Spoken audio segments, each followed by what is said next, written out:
নমস্কাৰ সকলোকে আজিৰ অবাতৰিলৈ স্বাগতম জনাইছো। ইতিমধ্যে এপিএসসি কেলেংকাৰী সন্দৰ্ভত আজি দিনটো সংবাদ মাধ্যমত যথেষ্ট বাতৰি পৰিৱেশন কৰা আছে। কিন্তু এই ক্ষেত্ৰত মন কৰিবলগীয়া কেইটামান কথা আছে যে কালিৰ দিনটোত অৰ্থাৎ সোমবাৰৰ দিনটোত কোকৰাঝাৰত অসম বিধানসভাৰ বিশেষ অধিৱেশন অনুষ্ঠিত হৈছে আৰু সেই অধিৱেশনত বিধানসভাৰ বিশেষ অধিৱেশনত এপিএসসি কেলেংকাৰীৰ তদন্তৰ যিটো ফাইল আছিল সেই ফাইলটো দাখিল হৈছে। অৰ্থাৎ বিপ্লৱ কুমাৰ শৰ্মা যিখন আয়োগ আছিল এজনীয়া যিখন আয়োগ আছিল তাৰ প্ৰতিবেদন কালি বিধানসভাত দাখিল হৈছে।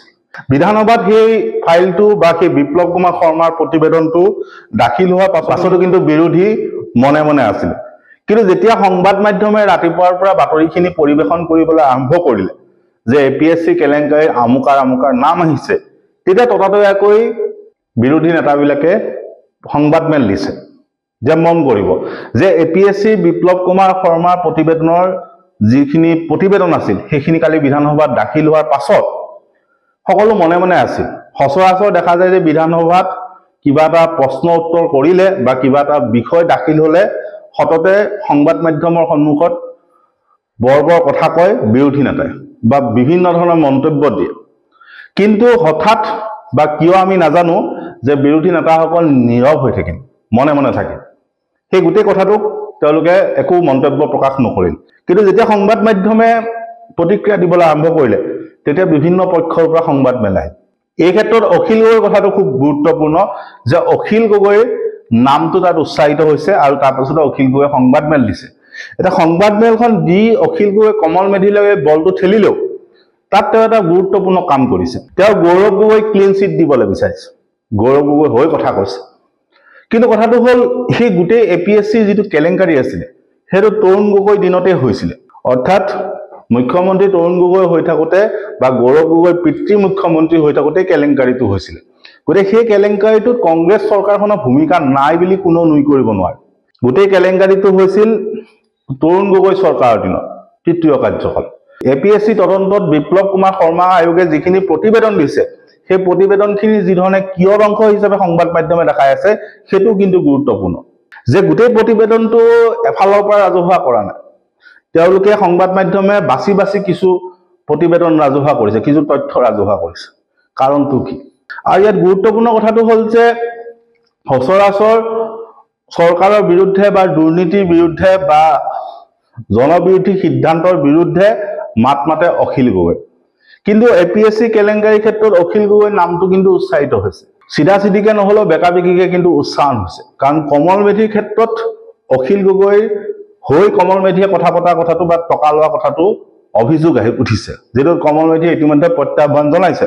কিন্তু কথাটো হল অখিল গগৈৰ নামটো যিহেতু উচ্চাৰিত হৈছে সেইটো কিন্তু ডাঙৰ কথা যে তেওঁ সচৰাচৰ দুৰ্নীতিৰ বিৰুদ্ধে চৰকাৰৰ বিৰুদ্ধে বা জনবিৰোধী সিদ্ধান্তৰ বিৰুদ্ধে মাত মতা মানুহজনে এপিএসসি কেলেংকাৰীত সাঙুৰ খাই পৰাটো কিন্তু যথেষ্ট গুৰুত্বপূৰ্ণ। আৰু এই ক্ষেত্ৰত আনটো মন কৰিবলগীয়া কথা হল যে সকলোতকৈ ওপৰত এপিএসসিৰ ক্ষেত্ৰত আছে আমাৰ মৰমৰ বৰদেউতা সমুজ্জ্বল ভট্টাচাৰ্য। বাকীবিলাকে টকা লৈছিলে, তেওঁ কিন্তু চাকৰি দিছিলে। আৰু চাকৰি এলাপেচা চাকৰি নহয়, এপিএসচিত টপ কৰাজন কিন্তু সেই সমুজ্জ্বল ভট্টাচাৰ্য কিন্তু ঘনিষ্ঠ আছিল। দাস উপাধিৰ এজন ব্যক্তিক এপিএসচিত প্ৰথম স্থান দিয়া হৈছিলে আৰু সেইজন সমুজ্জ্বল ভট্টাচাৰ্যৰ ঘনিষ্ঠ বুলি কোৱা হৈছে। অৰ্থাৎ সমুজ্জ্বল ভট্টাচাৰ্যই চাকৰি দিছিল। সেই অভিযোগটো কিন্তু গুৰুত্বপূৰ্ণ। আৰু এই ক্ষেত্ৰত এতিয়ালৈকে সমুজ্জ্বল ভট্টাচাৰ্য কিয় মুখখন খোলা নাই সেইটো আমি বুজি পোৱা নাই। যে কথাখিনি তেওঁ মানি লৈছে নেকি সেইটো আমি অজ্ঞ, কিন্তু তেওঁৰ বক্তব্যটো এতিয়ালৈকে অহা নাই। কিন্তু তেওঁ কিন্তু লেটাৰ মাৰ্ক সহ চাকৰি দিছিল, প্ৰথম স্থান সহ চাকৰি দিছিল, সেই অভিযোগটো কিন্তু আহিছে। গতিকে সেই কথাখিনি গুৰুত্বপূৰ্ণ। কিন্তু কথাটো হল এই গোটেই এপিএসসি যিটো কেলেংকাৰী, এই এপিএসসি কেলেংকাৰীটোত কংগ্ৰেছ চৰকাৰৰ কি ভূমিকা আছিলে, কংগ্ৰেছ চৰকাৰ বাকীখিনি মন্ত্ৰীসভাৰ কি ভূমিকা আছিলে সেইটো তদন্ত কৰাৰ প্ৰয়োজন আছে। যে যিহেতু তৰুণ গগৈ নামটো উচ্চাৰিত হৈছে গতিকে সেই কংগ্ৰেছ চৰকাৰখনৰ বাকী মন্ত্ৰীসভাৰ যিসকল সদস্য আছিলে তেওঁলোকো নিযুক্তি কেলেংকাৰীটোত জড়িত নেকি সেইটো তদন্ত কৰাৰ প্ৰয়োজন আছে। লগতে ৰাকেশ পালৰ দিনত দিয়া এপিএসচি প্ৰতিটো চাকৰি বা প্ৰতিটো এপিএসচি নিযুক্তিৰ ক্ষেত্ৰত তদন্তৰ প্ৰয়োজন আছে। আৰু এই ক্ষেত্ৰত এইটোও লক্ষণীয় যে যিসকলৰ বিৰুদ্ধে তদন্ত হৈছিলে সেইসকলক চাকৰি ঘূৰাই দিয়া হৈছে। সেই ক্ষেত্ৰত ন্যায়ালয়ে কিবা ব্যৱস্থা লয় নেকি সেইটো লক্ষণীয় হ'ব, কাৰণ যিখিনি মানুহৰ বিৰুদ্ধে তদন্ত ঘোষণা কৰা হৈছিল সেইখিনিক চাকৰি ঘূৰাই দিয়া হৈছে। গতিকে এপিএসচি তদন্তটো ক'ৰবাত গেঠালা মাৰে নেকি সেইটো কিন্তু লক্ষণীয় হ'ব।